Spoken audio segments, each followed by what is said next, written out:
अर्थ विद्युत धारा का सही से संपूर्ण रूप से क्या करता है, विद्युत धारा को प्रवाहित करता है, रोकता नहीं है, या जिसका प्रतिरोध कम होता है उसे हम लोग क्या कहते हैं, चालक कहते हैं। जिसका प्रतिरोध क्या होता है, कम होता है, या जो विद्युत धारा को ठीक ठीक प्रवाहित करता है वो क्या हो गया, चालक। जैसे लोहा, तांबा, एल्युमिनियम, ये सब हो गया। मतलब जो विद्युत धारा का परिवहन कर सकता है, जो विद्युत धारा को प्रवाहित कर सकता है। लेकिन जो विद्युत धारा को प्रवाहित नहीं कर सकता है वो हो गया विद्युत रोधी पदार्थ, इंसुलेटर, जैसे कागज, कपड़ा, प्लास्टिक, ये सब हो गया। ठीक है। अब देखिए सभी प्रकार का पदार्थ का प्रतिरोध अलग अलग होता है। जिस पदार्थ का प्रतिरोध बहुत कम होता है उसको हम लोग सुचालक कहते हैं। जिस पदार्थ का प्रतिरोध मॉडरेट होता है, मतलब नहीं ज्यादा होता नहीं कम होता, उसको हम लोग कहते हैं मिश्र धातु। वैसे जो भी आपका सुचालक है प्राय धातु ही होता है। कोई ऐसा अधातु है जो सुचालक है, ग्रेफाइट। वो क्या सुचालक है, अच्छा चालक है, अति चालक है, नहीं, केवल विद्युत धारा का कुछ मान प्रवाहित होता है। ठीक है। तो प्रायः जो हमारा चालक है वो क्या है, धातु ही है। लेकिन धातु में कई प्रकार के धातु होते हैं। एक ऐसे धातु होते हैं जो विद्युत धारा जिसका प्रतिरोध बहुत कम होता है। तो बताओ जिसका प्रतिरोध सबसे कम होता है वो अच्छा चालक हुआ कि कुचालक हुआ, अच्छा चालक या अति चालक कह सकते हैं। तो प्रतिरोध का मान ही बता देता है कि कौन अच्छा चालक है, कौन अति चालक है, या कौन सा अर्धचालक है। समझ में। तो जो भी हमारा धातु होता है उन सभी धातुओं में जो सिल्वर होता है, चांदी होता है, उसका प्रतिरोध बहुत कम होता है।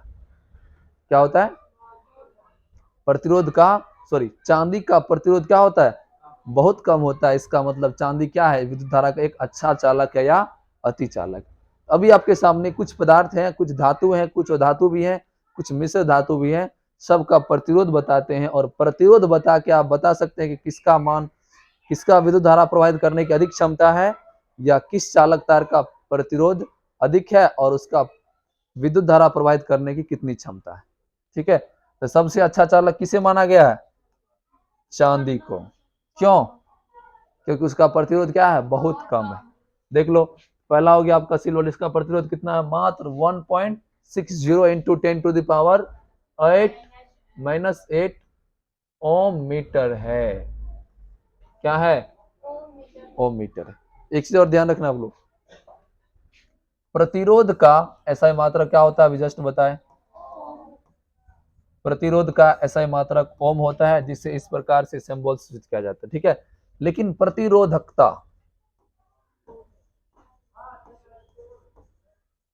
प्रतिरोधकता का ऐसा मात्रक ओम मीटर होता है। क्या होता है, तो किसी भी चालक तार का प्रतिरोध किसमें होता है, ओम मीटर में होता है। किसमें होता है, मीटर में। क्योंकि ये चालक तार की लंबाई के अनुसार बढ़ेगा घटेगा, मीटर के अनुसार घटेगा बढ़ेगा, इसीलिए। ऐसा समझ में यहां तक। चलिए दूसरा पदार्थ क्या है, कॉपर। कॉपर भी बहुत अच्छा चालक तार है।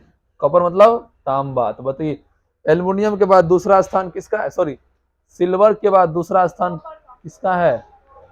तो चांदी का तार तो हम लोग नहीं बिछा सकते, उतना हम लोग का कैपेसिटी नहीं है ना। लेकिन हम लोग कॉपर का तार यूज कर सकते हैं, क्योंकि इसका भी प्रतिरोध लगभग इसी के अप्रोक्स होता है, चांदी के ही अप्रोक्स। तो बताइए हम लोग लगभग 0.2 का डिफरेंस है, तो थोड़ा सा डिफरेंस के लिए हम लोग क्यों चांदी का तार खर्च करेंगे, तांबा का यूज कर लेते हैं। इसका प्रतिरोध कितना, 1.62 इंटू 10⁻8 ओम मीटर। ओम मीटर नहीं बोलना है, सब में पहले लिख दिया ओम मीटर। आए समझ में।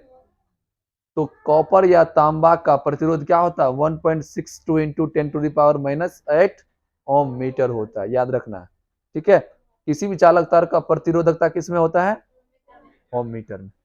तीसरा स्थान किसका आता है, एल्युमिनियम का। यदि उससे भी आप गरीब है, महादरिद्र है, तो किसका यूज कर सकते हैं, एल्युमिनियम का यूज कर सकते हैं। इसका होता है लगभग 2, यानी कि 2.63 इंटू 10⁻8 ओम मीटर होता है। किसका, एल्युमिनियम का। तीसरा है टंगस्टन, 5.20 इंटू 10⁻8 ओम मीटर। उसके बाद हो गया निकेल, 6.84 इंटू 10⁻8 ओम मीटर। तीसरा है, अगला है आयरन मतलब लोहा।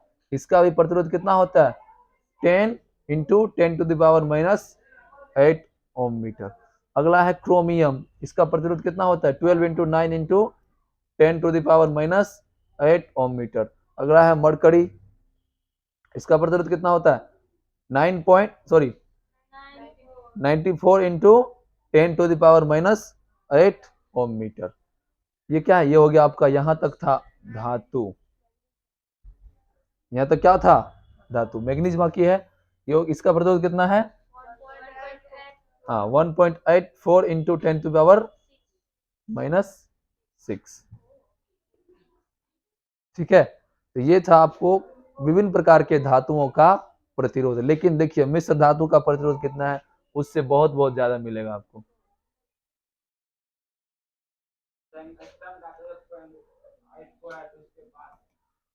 मिश्र धातु पहले कहते हैं किसको, ये बताइए, जिसमें दो धातु को मिक्स करके मिलाया जाता है, जैसे पीतल, ठीक है, और यानी कि कॉपर और निकेल को क्या किया जाता है, मिश्र बना के क्या बनाया जाता है, मैग्नीज बनाया जाता है। ठीक है, इसी प्रकार सबका अलग अलग होता है। और ये हो गया विद्युत रोधी, जिसमें विद्युत धारा जा ही नहीं सकता, इसका प्रतिरोध देखो कितना होता है 10⁻10, मतलब कितना, बहुत ज्यादा हो जाता है इसका वैल्यू। इतना प्रतिरोध होता है किसका, कांच का, ये सब हो गया। इसी कारण ये क्या है, विद्युत रोधी साबित है, मतलब सूचे प्रतिरोधे भरा हुआ है।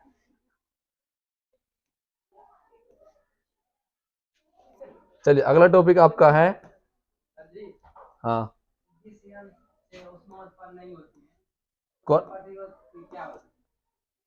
कौन यंत्र, बोलो ना। जैसे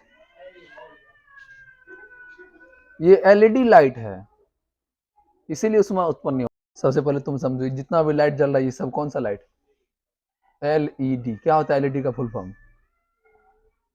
बोलो, लाइट इमीडिएटिंग डिफिशियंसी। मतलब ये क्या करता है, इमीडिएटिंग डिफिशियंसी, मतलब वो माइक्रो सेकेंड से भी कम सेकेंड में क्या करता है, विद्युत ऊर्जा को प्रकाश ऊर्जा में बदल देता है। उसके अंदर प्रतिरोध की कोई आवश्यकता नहीं है। फिर जो आपका लाल कलर का बल्ब था, उसमें तो पूरा हीट होता था तभी प्रकाश निकलता था, उसमें सूचे प्रतिरोधे था।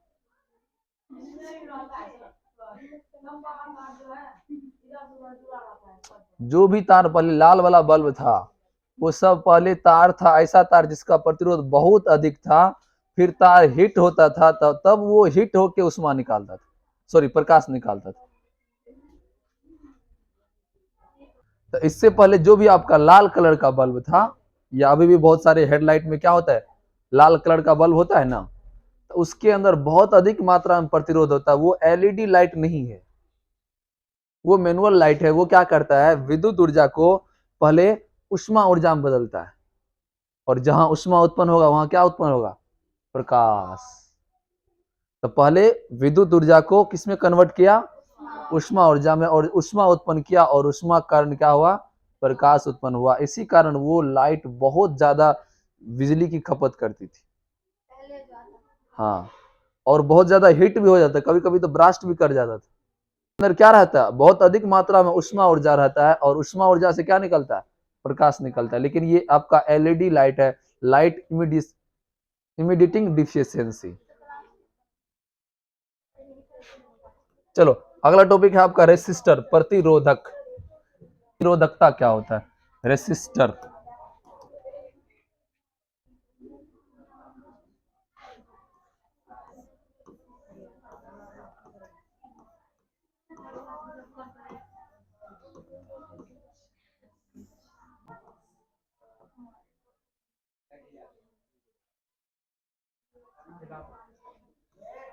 चलो समझो अब ध्यान से, अगला टॉपिक आपका है रेसिस्टर, प्रतिरोधकता। स्मार्ट मत बनो, इधर समझो। प्रतिरोधकता, रेसिस्टर। अब ध्यान से देखिए, यदि किसी चालक तार का, आर मतलब क्या होता है, प्रतिरोध, ए मतलब हो गया क्रॉस सेक्शन एरिया, एल मतलब हो गया लंबाई, ठीक है। यदि किसी चालक तार का लंबाई बढ़ता है तो उसका प्रतिरोध भी बढ़ता है, और उसका क्षेत्रफल भी बढ़ता है, ठीक है। और इसका जो एक सिंबल दिया गया है, इसको हम लोग बोलते हैं रो, ठीक है। इस प्रकार से इसका इक्वेशन हो गया, किसका, प्रतिरोधकता का। किसका? तो जब किसी चालक तार की लंबाई बढ़ेगा तो उसका प्रतिरोध के साथ उसका क्षेत्रफल भी क्या होगा? बढ़ेगा, क्योंकि अधिक लंबा होगा तो क्षेत्रफल क्या होगा? बढ़ेगा। और जितना लंबा होगा उतना प्रतिरोध का मान भी, इसी वैल्यू को क्या कहते हैं? अब इसका ऐसा मात्रक कैसे निकालेंगे? तो यदि इसका ऐसा मात्रक निकालना है प्रतिरोधकता का, तो हमको पहले इसका किसका ऐसा मात्रक निकालना पड़ेगा? प्रतिरोध का ऐसा मात्रक, ए मतलब एरिया, क्षेत्रफल का ऐसा मात्रक, दूसरा एल लंबाई का ऐसा मात्रक। तो बताओ खड़ी आशा, बताओ आर का प्रतिरोध क्या होता है? हाँ, आर का प्रतिरोध ओम होता है। ठीक है, बैठो। तुम बताओ क्षेत्रफल का ऐसा मात्रक क्या होता है?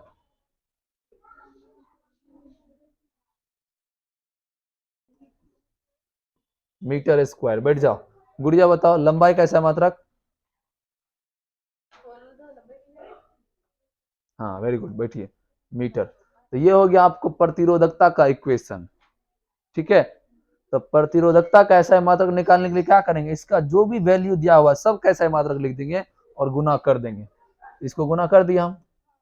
तो बताओ यहाँ 2 मीटर स्क्वायर है, यहाँ मीटर है, एक क्या हो गया? तो क्या बचा? ओम और मीटर, ओम और मीटर। तो यह हो गया आपको प्रतिरोधकता का ऐसा मात्रक क्या होता है? ओम मीटर होता है। आए समझ में सबको? यहाँ दो प्रकार से क्वेश्चन आ सकता है। क्वेश्चन पूछेगा कि प्रतिरोधकता का ऐसा मात्रक क्या होता है, जल्दी से बताओ। ओम या ओम मीटर? ऑप्शन बोलो। Option A. ध्यान रखना है प्रतिरोध और प्रतिरोधकता में थोड़ा सा अंतर है, और ओम मीटर में थोड़ा सा अंतर है, कंफ्यूजन नहीं करना है। देखो ओम भी यहाँ ऑप्शन दे दिया है, अजी ओम भी ऑप्शन दिया हुआ है, लेकिन ओम मीटर भी दिया है। अब प्रतिरोधक और प्रतिरोधक इसको मिटा देगा, हो गया प्रतिरोध। इसी कारण ये दोनों क्वेश्चन कंफ्यूजन वाला है, एग्जाम में बहुत ध्यान से पढ़ के इत्मीनान से इसको बनाना है। ठीक है, और दूसरा क्वेश्चन देखो, प्रतिरोध कैसा मात्रक क्या होता है? क्या होता है, ओम या ओम मीटर? ओम होता है। तो इसका आंसर क्या हो जाएगा? सी हो जाएगा। ठीक है,